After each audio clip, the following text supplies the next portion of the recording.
Nagyon szépen köszönöm a lehetőséget, hogy szia, Anya.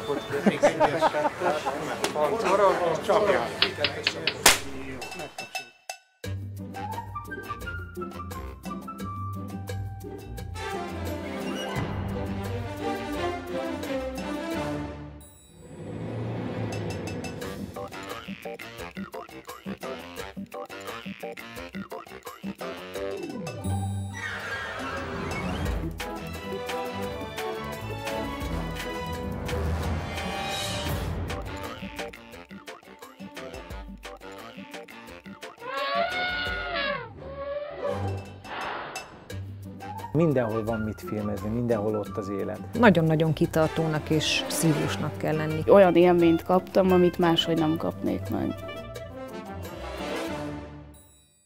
A természetfilmes abban a szerencsés helyzetben van, hogy lehetősége van mindent kipróbálni. Az operatőrnek az a dolga, hogy bekeretezze a természetnek egy darabját. Repülhet, hajón utazhat, búvárkodhat, sarki körülmények között élhet, és mondjuk barlangázhat is, hiszen mindenhol van mit filmezni, mindenhol ott az élet. Ahhoz, hogy egy jó felvételt sikerüljön összehozni, ahhoz nagyon-nagyon kitartónak és szívósnak kell lenni. Nagyon sokszor az emberi határokat feszegeti, az emberi képességünk határait. A víz alatti világ az egy ténylegesen egy teljesen idegen közeg, nagyon sok veszélyt rejt. Az idő korlátozottsága miatt nem tudunk napokat vagy hosszú órákat megfigyeléssel tölteni. Minél mélyebben vagyunk, annál kevesebb időt, ezért nagyon meg kell tervezni azt, hogy mit fog az ember csinálni.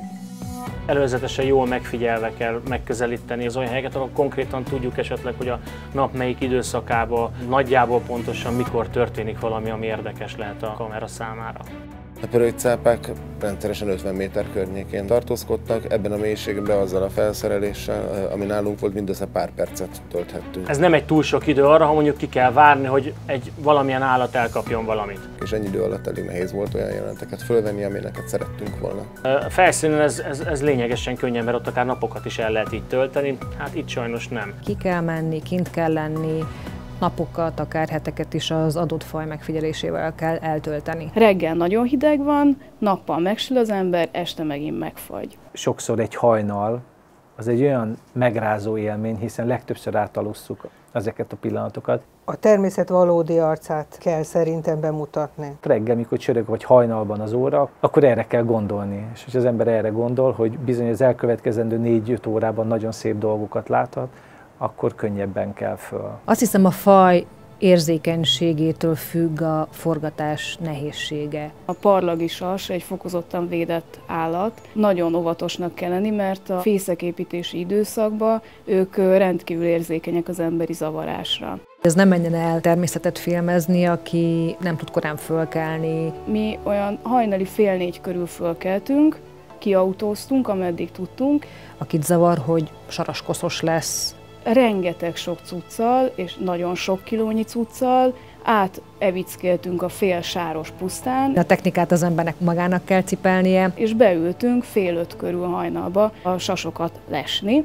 Nagyon-nagyon sok időt kell eltölteni az embernek a természetben ahhoz, egy faj megfigyelésével, hogy az adott szituációt föl tudja venni. Világosodás előtt be kell ülni a lesbe, és sötétedés után kell kimenni onnan. A kora reggeli órák azok nagyon aktívak. A legtöbb állat, a madárfajok reggel jönnek táplálkozni, fürdeni. Az éjszakai állatok hajnalra fejezik be a tevékenységüket. A köd, ahogy úszik egy táj fölött még, és csak a fák csúcsai lógnak ki, és ebben mondjuk megjelenik egy nagyobb testű emlős, hát ez egy fantasztikus érzés.